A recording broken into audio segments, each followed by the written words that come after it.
Good day, everyone. I have been thinking of doing this one, to start a YouTube regarding my life, and I would like to answer questions which are very straight. Especially about my journey, about my vocation, and about my life being very far from my country. And these are kind of prompts, questions that are automatically asked, and some are very much psychological, some involves your physical journey, and some are the life and the mission. But I would like to deal them one by one, and I hope that in this YouTube uh, experience, my YouTube experience, because this will be my first time that I would really be indulging myself into this one, though I have many posts which are just very quick, because they're from TikTok. Now, questions like, for example, when I was asked, what make what makes you feel good? Now, I would like to deal each day a question so that it would not be very boring and very long, but just very straightforward. If I have to answer this question right now, no, I would like to bring back, that was in December of 2019, when I was still very new here in South Africa. No, I was brought here as this is my third mission now, and I was really kind of a bit frustrated of my life, because there were many plans which were not full. It's not kind of not fulfilled, but not pushed through. And then I was put in a mission which is uh, kind of not giving what I really longing, especially to learn for the language first. So I I had that kind of feeling inside me, and uh, especially some sense of frustrations, and but I was just keeping them in my heart. No, but right now, after more than 2 years, I realized that in my frustrations, the Lord was also bringing something different in me. I little by little I adapted. I learned a little bit of the language.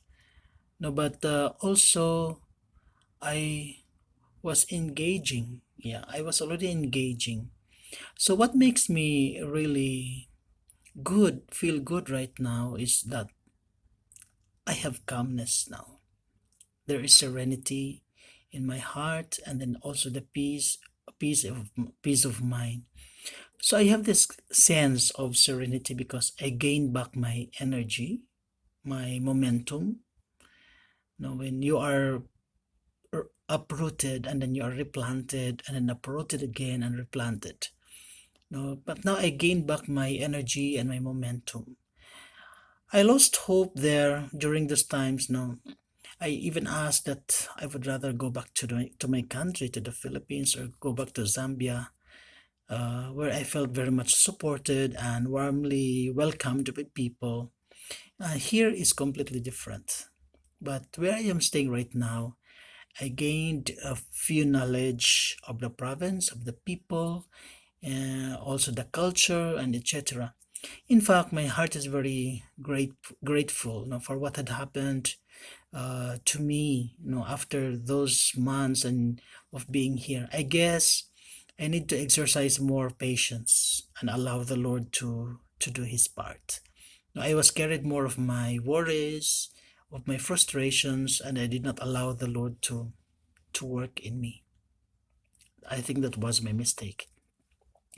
I had great expectations in the beginning, but then, as I've said, I didn't find them right there and then, and I wanted something different.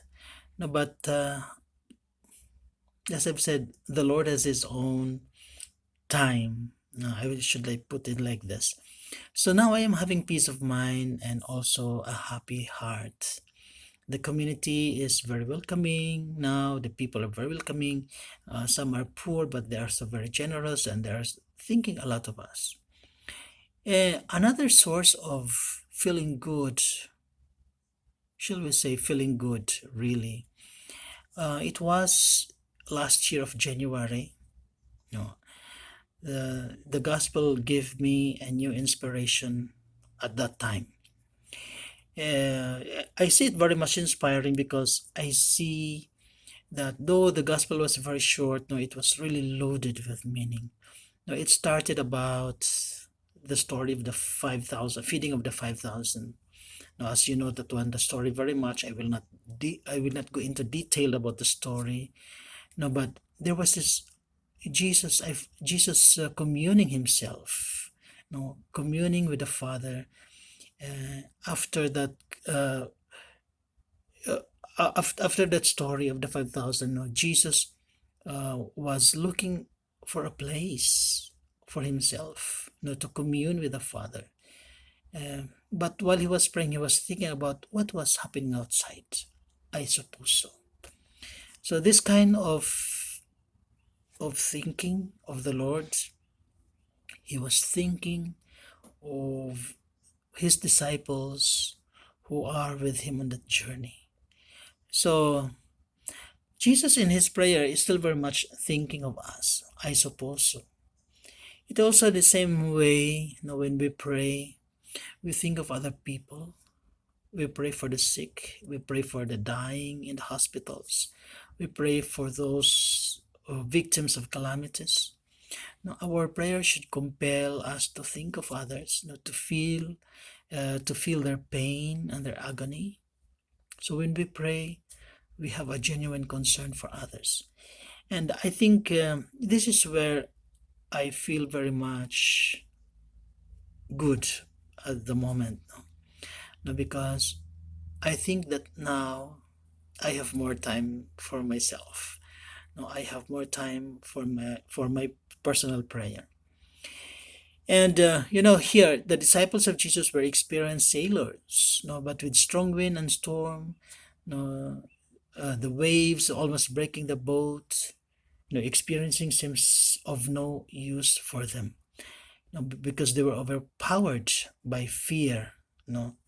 So there was a strong wind, and they were overpowered by their fear.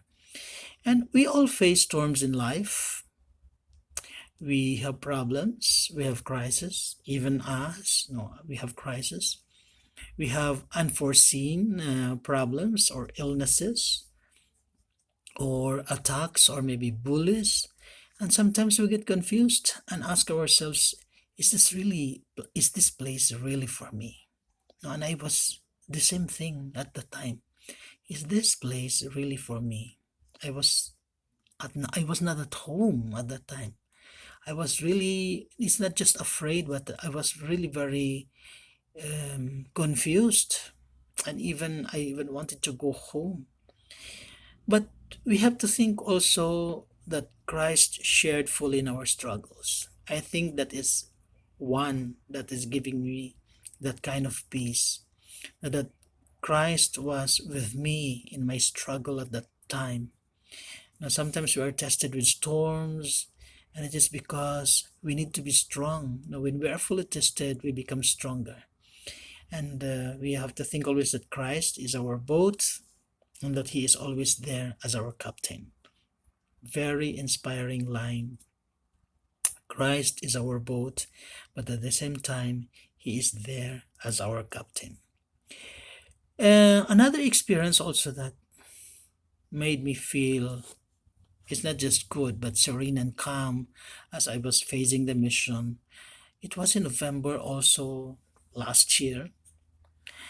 I said I feel very much at peace and home by now. No, as months pass by in the mission. In the past, I was always wrapped with fear, especially going out, because of the start of the coronavirus at that time. We were on a lockdown. I was not feeling home because of the crimes. Also, many times I have experienced this one, and because of the crimes also, and the constant disturbance of thieves, breaking our fences. my heart was not settled, because somehow I didn't feel that kind of support. Maybe this is like my own interpretation. But right now I am feeling that I am settling very well, that I am at home, that the coronavirus pandemic hampered us a lot, but I became closer to people.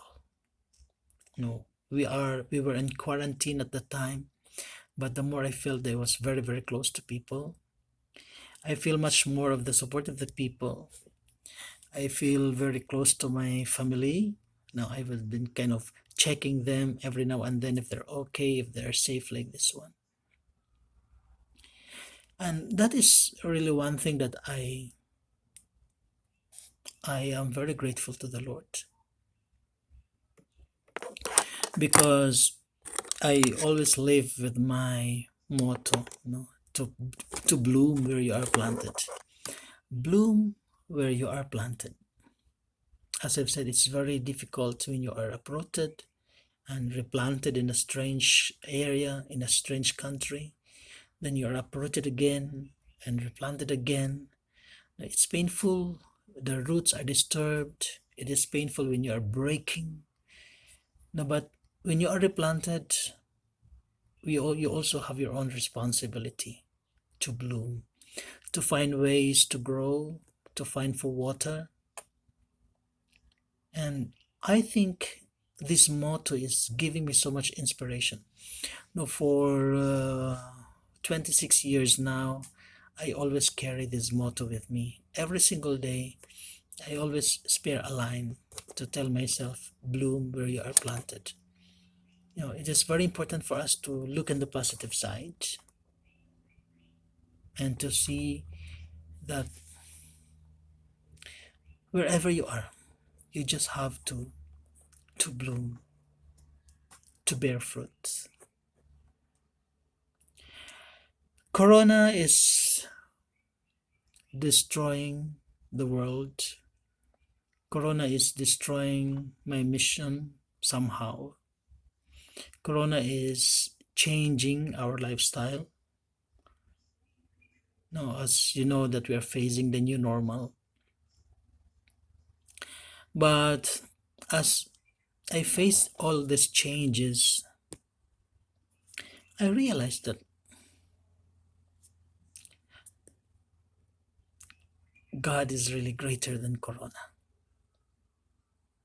God is greater than coronavirus. No matter what. No, if we only cling to the Lord, trust in Him, pray, do something, collaborate with the Lord, Corona cannot break us apart. Death may set us apart, but the Lord will always unite us together. Thank you.